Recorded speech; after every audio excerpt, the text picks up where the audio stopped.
কি বলি, একটা ভিডিও, সেখানে একটা খুবই আনন্দের কথা আর একটা খুবই দুঃখের কথা।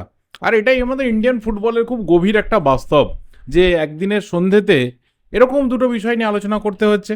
যেখানে ইস্টবেঙ্গল ডুরান্ড কাপের ম্যাচে সিআইএসএফকে 8-0 গোলে হারিয়েছে, এবং আর জাস্ট একটা গোলের জন্য অল টাইম রেকর্ড হয়নি। সেই ম্যাচ নিয়ে তো অবশ্যই কথা বলবো, কিন্তু তার বাইরে এমন একটা বিষয় নিয়ে কথা বলতে হবে যেটা কোথাও আমাদের এক্সপেকটেশনে ছিল না, যে এই রকম কিছু হতে পারে আইএসএল 2026-27 সিজনের জন্য।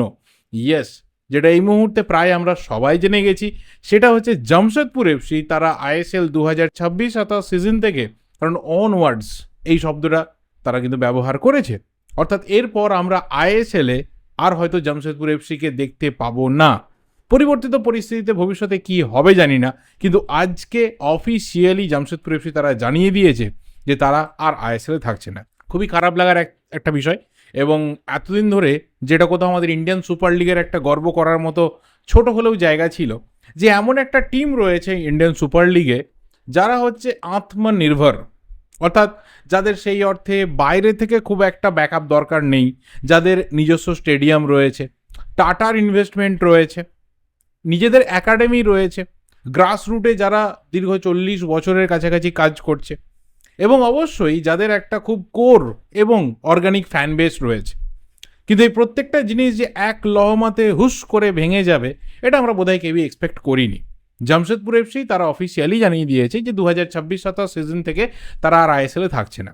তারা ইন্ডিয়ান ফুটবলে থাকবে, তারা অন্যান্য বিভিন্ন ছোট ছোট টুর্নামেন্টে খেলবে, কিন্তু তারা ইন্ডিয়ান সুপার লিগে থাকছে না। কিন্তু ইন্ডিয়ান ফুটবলের জন্য একটা বিরাট ম্যাসিভ বার্তা হচ্ছে যে বিগত 2-3 বছরে আমরা বহু চেঞ্জেস দেখে ফেললাম, বিশেষ করে লাস্ট এই 2 বছরে, 2025-এ এবং এই 2026-এ। রিলায়েন্স তারা ছেড়ে চলে গেল ইন্ডিয়ান সুপার লিগকে, এবং তারপর আমরা দেখলাম সিটি ফুটবল গ্রুপ, বিদেশি ইনভেস্টমেন্ট, তারা ছেড়ে চলে গেল ইন্ডিয়ান সুপার লিগকে। আমরা দেখছি কেরালা ব্লাস্টার্স, তারা আইএসএল খেলবে, টাকা পয়সা দিয়েছে, কিন্তু তাদের ওনারশিপ চেঞ্জ হয়ে যাবে, তারা স্ট্রাগল করছে। বিগত দিনে 2014 থেকে পরবর্তী সময়ে যে বড় বড় সেলিব্রিটিরা ইন্ডিয়ান সুপার লিগের সাথে যোগ দিয়েছিল, এই মুহূর্তে দাঁড়িয়ে জন আব্রাহাম ছাড়া, টু বি অনেস্ট, কাউকে কিন্তু আর ফুটবলের ক্ষেত্রে দেখতে পাওয়া যায় না। এবং আমরা অলরেডি এই সিজনে দেখেছি যে ইস্টবেঙ্গল চ্যাম্পিয়ন হওয়ার পরেও ইমামি তারা ইস্টবেঙ্গলকে ছেড়ে চলে যাচ্ছে। কিন্তু এটা তো কোথাও একটা ম্যাসিভ মেসেজ, যে যারা বড় বড় টাইকুনস এবং যারা বড় বড় সেলিব্রিটি, তারা ধীরে ধীরে ইন্ডিয়ান সুপার লিগ ছেড়ে বা আমাদের ইন্ডিয়ান ফুটবলকে কোথাও ছেড়ে দিয়ে চলে যাচ্ছে, এবং তারা অন্য জায়গাতে ইনভেস্ট করছে। এবং তাদের লেটেস্ট যে নামটা অ্যাড হয়ে গেল সেটা হচ্ছে টাটাস। লাস্ট কয়েক সিজনে জামশেদপুর যেভাবে টিম বিল্ড আপ করেছে, বা কিছু যেভাবে অপারেশনস সামনে এসেছে জামশেদপুরের, সেখানে মনে হয়েছিল যে চলো, মানে কোথাও একটা গিয়ে হয়তো এটা থেমে যাবে। আবার এটাও ঠিক কথা যে 2025-26 সিজনে যখন আইএসএল স্ট্রাগল করছে, যখন লিগটা ছোট হয়ে যাবে, তখন কিন্তু এই জামশেদপুর এফসি তারা প্রথম জানিয়েছিল যে লিগ যেভাবেই হোক, যেই করুক, যে ফরম্যাটেই হোক, জামশেদপুর এফসি খেলবে। কিন্তু সেখান থেকে এইবারে তারাই প্রথম জানিয়ে দিল যে আমরা আর খেলবো না। So there must be some stories, there must be some lack of intent or interest. কিন্তু কোথাও আমার জামশেদপুর এফসিকে এখানে খারাপ ভাবার কিচ্ছু নেই। যে 9টা বছর তারা ইন্ডিয়ান সুপার লিগে ছিল, সেই 9টা বছরে তাদেরকে নিয়ে মেমোরাইজ করার মতো প্রচুর মেমোরি অন্ততপক্ষে আমার মাথার মধ্যে জমা রয়েছে। সেখানে 2021-22 চ্যাম্পিয়নশিপ যেমন রয়েছে, ফ্যান কালচার যেমন রয়েছে, হ্যাঁ নেগেটিভ দিকও রয়েছে, কারণ বারবার অ্যাওয়ে টিম, বিশেষ করে মোহনবাগান ফ্যান্সরা গিয়ে কিন্তু জামশেদপুর আক্রান্ত হয়েছে। এটা যেমন একটা নেগেটিভ দিক, এটা যেমন একটা অন্ধকার দিক, ঠিক তার পাশাপাশি তারা কিন্তু অর্গানিক ফ্যান বেস হিসাবে সেই অর্থে ফুটবলের বিরাট কিছু রিচ হেরিটেজ না থাকার পরেও যেভাবে জামশেদপুরকে কোথাও একটা অন্য জায়গাতে তুলে ধরছিল, এটা আমার মনে হয় যে সব থেকে বেশি জামশেদপুর এফসি যারা লোকাল ফ্যান্স রয়েছে, জামশেদপুর, রাঁচি বা জামশেদপুরের বিভিন্ন পার্টের, তারা কোথাও সব থেকে বেশি অ্যাফেক্টেড হবে, তারা সব থেকে বেশি দুঃখ পাবে। আমি জানি না আগামী দিনে আর কোন ক্লাব রয়েছে জামশেদপুর এফসিকে তারা জয়েন করবে। Now come to the another thing, কি সন্ধ্যেবেলার ম্যাচ, অর্থাৎ ইস্ট বেঙ্গল ভার্সেস সিআইএসএফ, এবং সেই ম্যাচে 8-0 গোলের একটা পার্টি। দেখো, এক পেশে একটা ম্যাচ, এবং প্রচুর শর্টস, 37-38খানা শর্টস, 19-20টা অন টার্গেট, সেখানে 8টা গোল, গোলকিপারও সেভ করেছে, পোস্টও সেভ করেছে। এবং ডেফিনেটলি এটা ইস্টবেঙ্গলের জন্য দুদিকে একটা পরীক্ষার ম্যাচ ছিল। এক হচ্ছে যে নতুন যে প্লেয়াররা এসেছে, কোচের কাছে একটা বড় দায়িত্ব ছিল যে এরকম ম্যাচেই তাদেরকে ঘুরিয়ে ফিরিয়ে দেখে নেওয়া এবং একটা কম্বিনেশন সেট করা, 1 নম্বর। আর 2 নম্বর হচ্ছে যে আমরা জানি যে ডুরান্ট কাপে কিন্তু গ্রুপগুলো থেকে জাস্ট একটা করে টিম তারা পরবর্তী রাউন্ডে যাবে, তারা ডিরেক্ট যাবে যারা টপ পজিশনে থাকবে, আর সেকেন্ড পজিশনে থাকা টিম 6টা গ্রুপ থেকে কিন্তু মাত্র 2টো টিম যাবে। তো সেখানে গোল ডিফারেন্স একটা বিগ ফ্যাক্টর।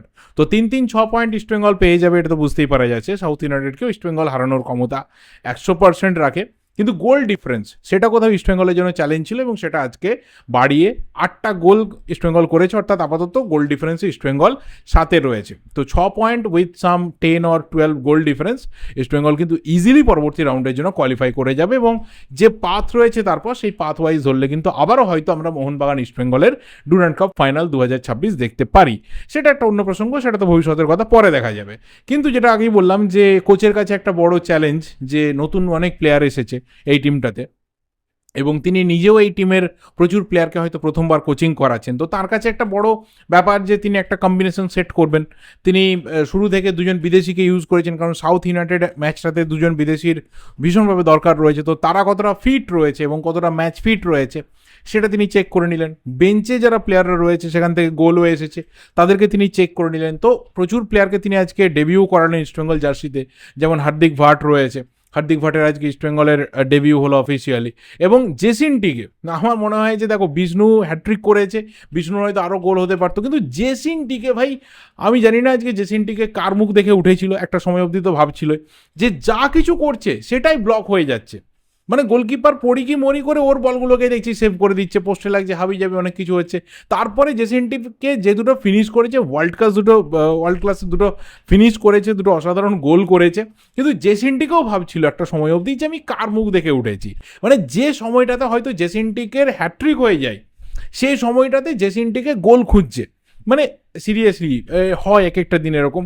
আর পিভি বিষ্ণু যে জায়গা থেকে চান্স নিয়েছে, যেখান থেকে শট দিয়েছে, প্রথম গোলটা তো একটা মানে অবিশ্বাস্য গোল, যে ওই জায়গা থেকেও আমাদের ইন্ডিয়ান প্লেয়াররা এত সুন্দর ফ্লিক করতে পারে, সেটা কিন্তু পিভি বিষ্ণু দেখিয়েছে। আর বিষ্ণুর লাস্ট 2-3টে সিজনে যে র্যাপিড একটা উত্থান হয়েছে, সেটাকে কিন্তু বিষ্ণু শো করছে। এবং এই টিমটাতে আমি জানি না আগামী দিনে 6th ফরেনার হিসেবে কে আসবে, বা এই যে ক্রিস ইকনোমিডিস এসেছে, কোথাও যে বিদেশি আসুক না কেন তাকে কিন্তু একদম ফুল দমে বিষ্ণু চ্যালেঞ্জ দিতে পারে। সেই কোয়ালিটি বিষ্ণুর মধ্যে রয়েছে।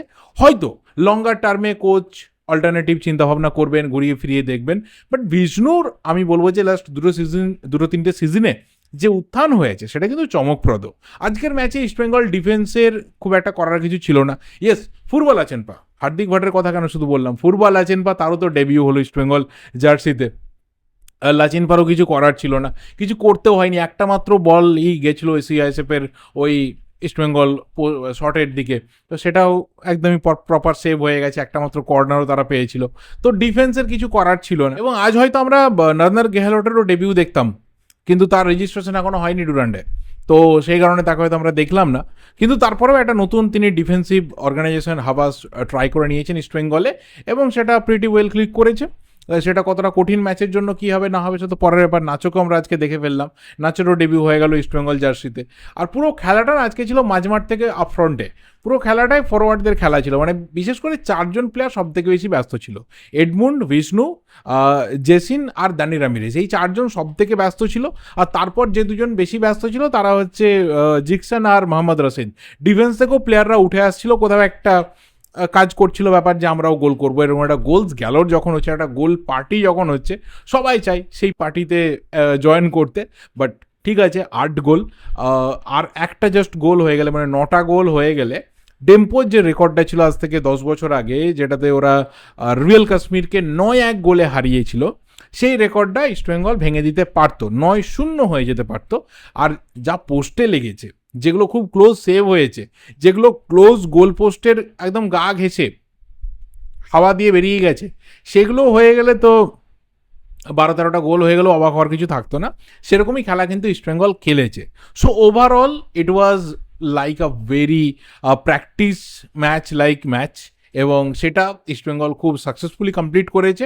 এবং অবশ্যই সাউথ ইউনাইটেড ম্যাচটার আগে ইস্টবেঙ্গল পুরো জোশে থাকবে। আর তার থেকেও বড় কথা যে 12ই অগাস্ট, যেটাকে হয়তো আমরা অনেকেই মাঝে মাঝে একটু হলেও ভুলে যাচ্ছি, সেই 12ই অগাস্ট কিন্তু ইস্টবেঙ্গলের এএফসি চ্যাম্পিয়ন্স লিগ 2 এর কোয়ালিফায়ার্সের ম্যাচ রয়েছে। সেই ম্যাচের আগেও কিন্তু সমস্ত প্লেয়ার যারা আপাতত টিমে রয়েছে তাদেরকে ফুল ফিট করে তোলা এবং টিমের যে কম্বিনেশন রয়েছে, টিমের যে সিচুয়েশন রয়েছে এবং কোচ যেটা চাইছেন সেখানে প্রত্যেককে ফিট করে দেওয়াটাও কিন্তু একটা বড় গুরুদায়িত্ব কোচের এবং পুরো সিস্টেমের। সেটা আপাতত ইস্টবেঙ্গল এগিয়ে যাচ্ছে এবং ওভারঅল ইস্টবেঙ্গলকে দেখে বেশ ভালোই লাগছে আপাতত। এবার সাউথ হ্যান্ডের ম্যাচ রয়েছে, তারপর ডুরান্ড কাপের পরবর্তী রাউন্ডের ম্যাচ রয়েছে এবং স্পেশালি যেটা বললাম 12 তারিখের ম্যাচ রয়েছে। তারপর তো অবশ্যই ফাইনাল অবধি যেতে পারলে 23শে অগস্ট কিন্তু ফাইনালও খেলবে ইস্টবেঙ্গল, সেরকম সম্ভাবনাও কিন্তু ধীরে ধীরে হয়তো তৈরি হয়ে যাবে। সো আজকে তোমরা কেমন ম্যাচ দেখলে অবশ্যই কিন্তু জানিও। ভিডিওটা ভালো লাগলে লাইক করো, শেয়ার করো, দেখা হবে পরের ভিডিওতে। টিল দেন চ্যানেলে যদি নতুন হও অবশ্যই চ্যানেলটা সাবস্ক্রাইব করে বেল নোটিফিকেশন আইকনটা ক্লিক করে যাও। আর আগামীকাল ইস্টবেঙ্গল দিবস, প্রত্যেককে আগাম ইস্টবেঙ্গল দিবসের অনেক অনেক শুভেচ্ছা। Thank you, goodbye and good night.